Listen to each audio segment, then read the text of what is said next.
마가복음 11장 1에서 11절 말씀입니다. 11장. 그들이 예루살렘에 가까이 와서 감람산 벳바게와 베다니에 이르렀을 때에 예수께서 제자 중 둘을 보내시며 이르시되 너희는 맞은편 마을로 가라. 그리로 들어가면 곧 아직 아무도 타보지 않은 나귀 새끼가 메어 있는 것을 보리니 풀어 끌고 오라. 만일 누가 너희에게 왜 이렇게 하느냐 묻거든 주가 쓰시겠다 하라. 그리하면 즉시 이리로 보내리라 하시니 제자들이 가서 본즉 나귀 새끼가 문 앞거리에 메어 있는지라. 그것을 보니 거기 서 있는 사람 중 어떤 이들이 이르되 나귀 새끼를 풀어 무엇하려느냐? 하매 제자들이 예수께서 이르신 대로 말한대 이에 허락하는지라. 나귀 새끼를 예수께로 끌고 와서 자기들의 겉옷을 그 위에 얹어 놓음에 예수께서 타시니 많은 사람들은 자기들의 겉옷을 또 다른 이들은 들에서 벤 나뭇가지를 길에 펴며 앞에서 가고 뒤에서 따르는 자들이 소리 지르되 호산나 찬송하리로다. 주의 이름으로 오시는 이여 찬송하리로다. 오는 우리 조상 다윗의 나라여 가장 높은 곳에서 호산나 하더라. 예수께서 예루살렘에 이르러 성전에 들어가사 모든 것을 둘러보시고 때가 이미 저물매 12 제자를 데리시고 베다니에 나가시니라.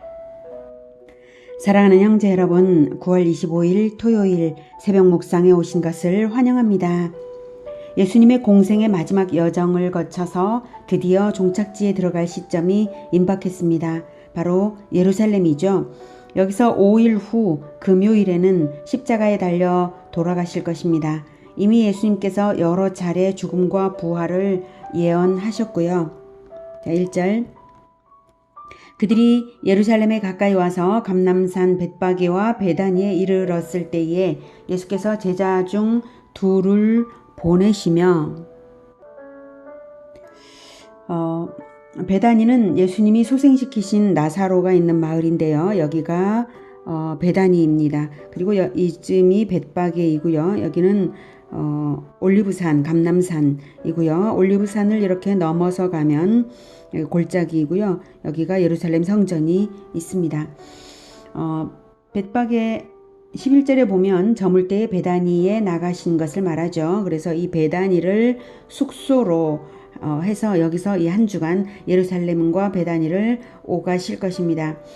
그런데요, 이 부근에 오셨을 때에 특별한 퍼포먼스를 위해 나귀 새끼를 데려오라 명하십니다.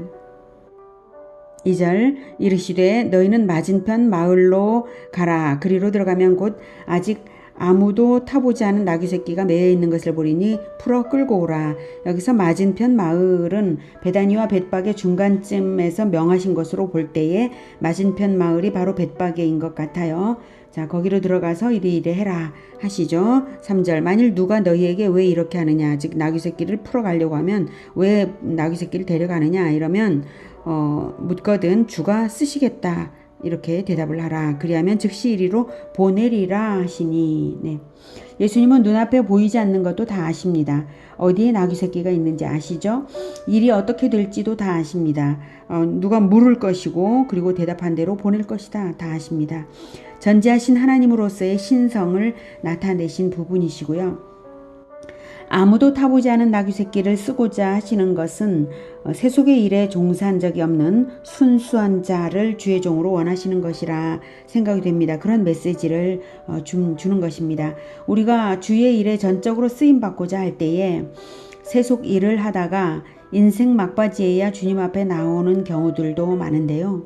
물론 주님께서 아무든지 자기 십자가를 지고 따르는 자는 주님의 제자라고 아무든지 누구든지 이렇게 말씀을 하셨으니까 다 받으시긴 합니다만 제자화를 하는 입장에서 또는 주의 종들을 배출해야 할 기성세대 입장에서 주님의 뜻을 살필 때에는 더욱 훌륭한 주의 종들을 배출해야 한다는 것을 알고 주님의 뜻을 살필 때에는 이 부분이 시사하는 점을 새겨들어야 할 것입니다. 그것은 세속화되지 않은 다음 세대를 어릴 적부터 키워서 주의 종들을 양성해야 한다는 그런 메시지가 들어있는 것입니다. 저는 세상의 마지막 때에 여리고성을 마지막으로 돌고 양강나팔을 길게 불고 외쳐서 무너뜨렸듯이 마귀의 견고한 진이 최종적으로 무너지도록 주님께 순종할 세대는 바로 세속에 물들지 않고 세속적인 일에 관계치 않고 자기를 오직 주님께만 올려드린 세대가 일어나서 그들을 통해 이룰 것이라고 저는 기대해 봅니다. 4절 제자들이 가서 본즉 나귀 새끼가 문 앞 거리에 매여 있는지라 그것을 푸니 거기 서 있는 사람 중 어떤 이들이 이르되 나귀 새끼를 풀어 무엇하려느냐 하매 제자들이 예수께서 이르신 대로 말하는데 이에 허락하는지라. 네, 정말 예수님이 말씀하신 대로 이루어지죠. 예수님의 신성이 확인되는 부분이고요. 주가 쓰시겠다라는 한마디에 주가 쓰시겠다라는 한마디에 나귀 주인이 이렇게 기꺼이 허락하는 것을 볼 때 그들은 이미 예수님을 알고 있었고요. 그 권위에 완전 복종되었음을 알 수 있습니다. 이뿐만 아니라 14장에 가면 장소를 내라면 장소를 내는 자가 있고 예수님이 돌아가신 때는 무덤을 내는 자가 있었던 것은 예수님을 진정으로 따르는 제자들이 12제자만 아니라 이제는 많았던 것을 알 수가 있습니다. 그만큼 그리스도를 대망하던 사람들이 많았고요. 예수님이 예언대로 오신 그리스도라는 믿음이 팽배해 있었습니다. 이것은 바로 다음 7에서 10절에 나타난 현상으로 분명하게 보입니다.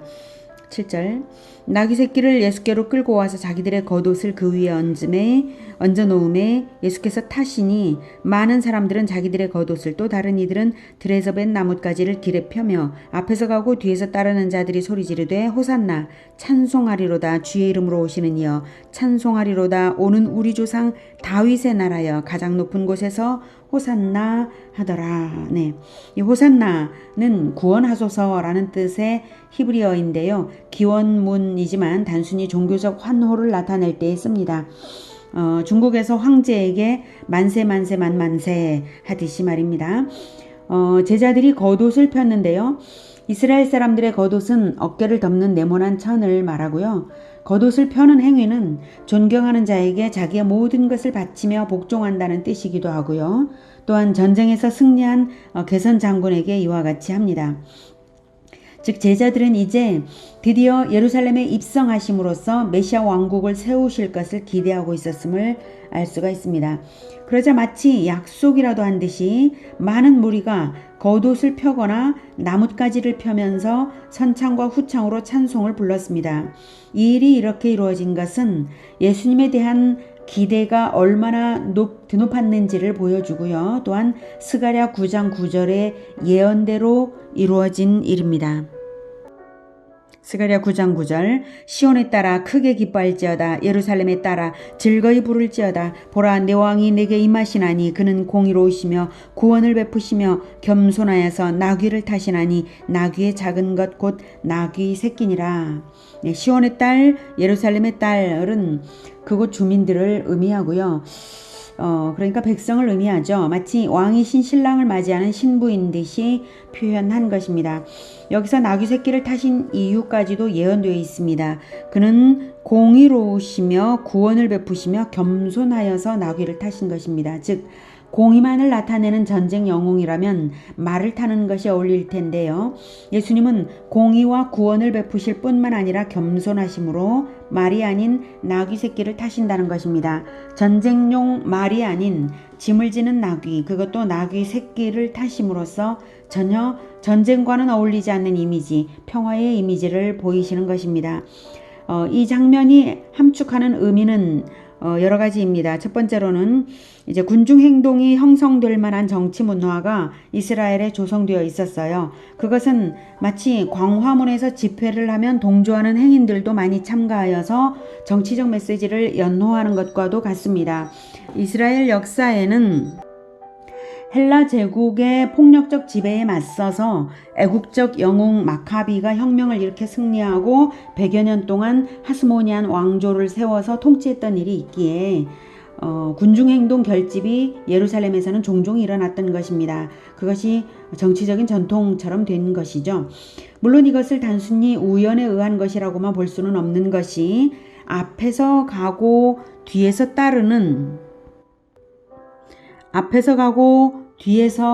따르는 자들이 즉 조직적이고 질서 정연하고 신속하게 행동화하는 것을 볼 때에 그것은 준비된 군중 행동이었다는 사실을 알 수 있습니다. 들에서 벤 나뭇가지들을 사용하잖아요. 준비된 거죠. 즉 선동적인 동원 조직이 있다는 것입니다. 당시 젤롯이라고 하는 열심당이라는 조직이 있었는데요. 그들이 주로 이런 일을 했습니다. 하지만 군중의 기대와 예수님의 메시지는 서로 다르다는 것이 두 번째 메시지입니다. 군중은 말하자면 동상이몽을 꿈꾸고 있는 것이죠. 군중은 예수님이 그리스도이시니까 제2의 다윗 왕국을 세워달라는 것입니다. 그리스도를 세속적으로 해석하는 것이죠. 죄에 대한 구원자라는 진정한 의미로 이해한 것이 아닙니다.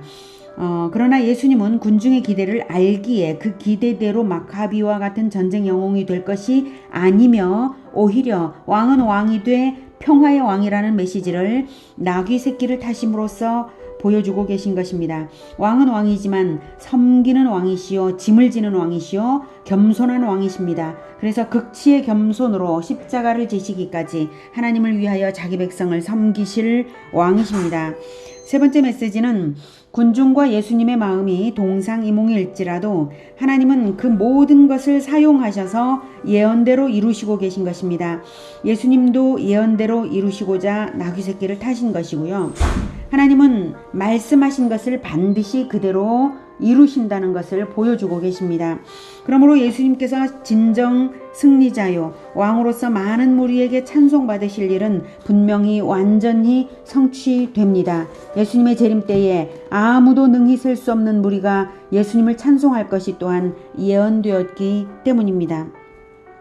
이렇게 예루살렘에 입성하신 예수님은 성전을 둘러보시고 성전에서 벌어지는 종교장사 행위를 보셨을 것입니다. 그러나 그에 대한 응징은 다음 날로 미루고 저물었기에 숙소로 돌아가셨습니다.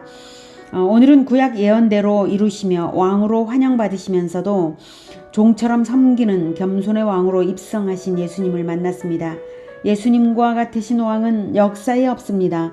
종처럼 섬기는 평화로서 승리한 왕은 찾을래야 찾을 수 없습니다. 오직 예수님만이 평화의 왕이시요 완전한 승리자이십니다. 그러므로 우리 또한 예수님처럼 화평 가운데 섬기면 됩니다. 그 어떤 다툼도 염두에 둘 것이 없으니 얼마나 좋습니까? 아무것도 근심할 것이 없고 오직 승리를 믿으며 예수님을 따라가면 되는 것입니다.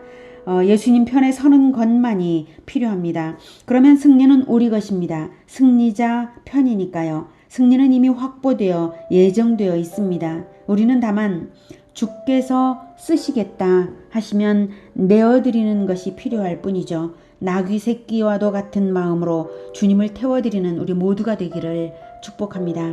기도하겠습니다. 하나님, 우리는 이기고자 할 때에 다툼을 생각합니다. 이기적인 마음이 됩니다. 그러나 진정한 승리는 평화요 그리고 섬김으로써 완전하게 승리한다는 것을 주님께서 다 보여주시니 정말 감사합니다.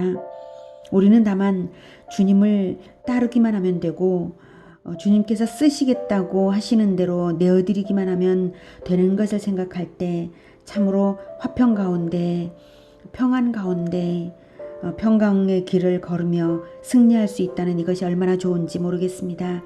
하나님, 우리가 오직 주님의 섬김을 본받아서 주님을 섬겨드리는 우리가 되게 주님 도와주시옵소서. 우리가 나귀 새끼와도 같은 섬김으로 등을 내어드리며 짐을 지는 자들이 되겠습니다. 주님, 우리의 마음을 주장하셔서 오직 섬김으로써 화평으로써 승리의 길을 가는 우리 모두 되게 도와주시옵소서. 예수님의 이름으로 기도드립니다. 아멘. 이어지는 시간은 개인 기도 시간입니다.